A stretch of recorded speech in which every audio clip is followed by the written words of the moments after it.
Cutting some trees with the old 562 that I ported myself.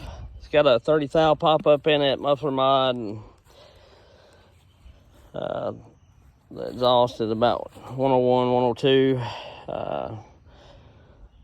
Intake's at about 80, and the transfers are raised up as much as I raised the exhaust. I kind of blind ported it because I done one before, so kind of knew what I'd done.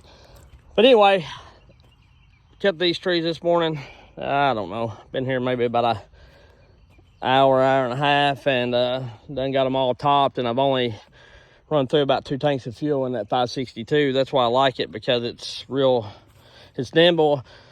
Of course, I was cutting with the Buxton ported 572, and it's a great running saw, very powerful. But the problem is, well, there ain't really a problem with it, but it's a little heavier. So what I lose, and what little bit of power stepping down the saw, I make up and being able to move a little faster. Also, if you don't think the hinge wood and soft Dutchmans help control a tree directionally, fellet, I'm not saying they work every time, depending on how bad the tree's leaning out and everything.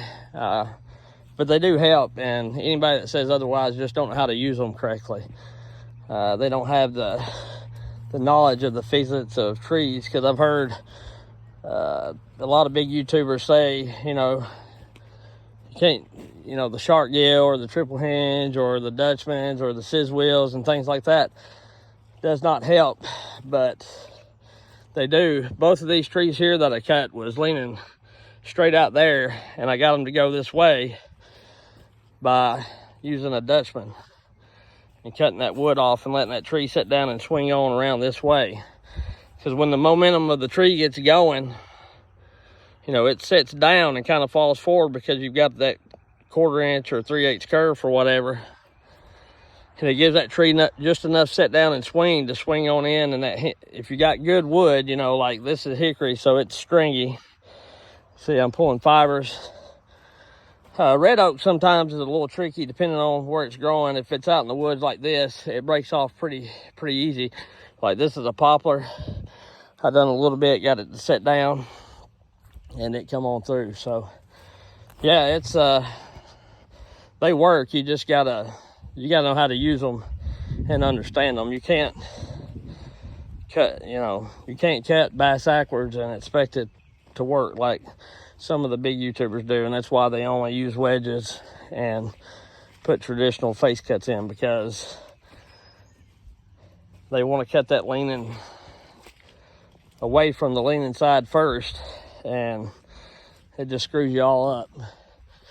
But if it works for you, it works for you. I'm not saying they're wrong. It just is. It's not the only way to cut trees.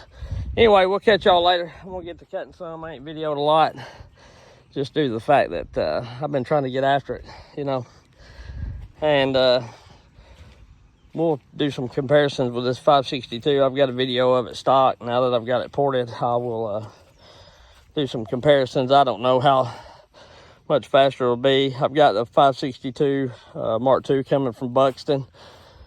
And that thing's making like 7.5 horse and 4.78 or 88 foot-pounds of torque. So it's right there with a 372, or more than a 372. And right there about with what most people get out of a ported 462 or 372 on just a simple wood sport. So it's nice to step down to a saw this size, because it's so nimble. Run a 2-foot bar on it, and if you got your chain set right, then you do whatever. But see what I'm talking about with this red oak? It's not that stringy. It just breaks off, especially this time of year, because it's full of sap and full of water. I cut one way up the hill there, and that thing, the Dutchman didn't work. So anyway, it kind of broke off. But here it worked somewhat. I had a little post here, but I cut most of that wood off. So anyway, we'll catch y'all later. I just wanted to touch base with y'all. I'm gonna top this tree and top that hickory, top this red oak and top that hickory down there, and then we're gonna get to cutting a few more. See y'all later.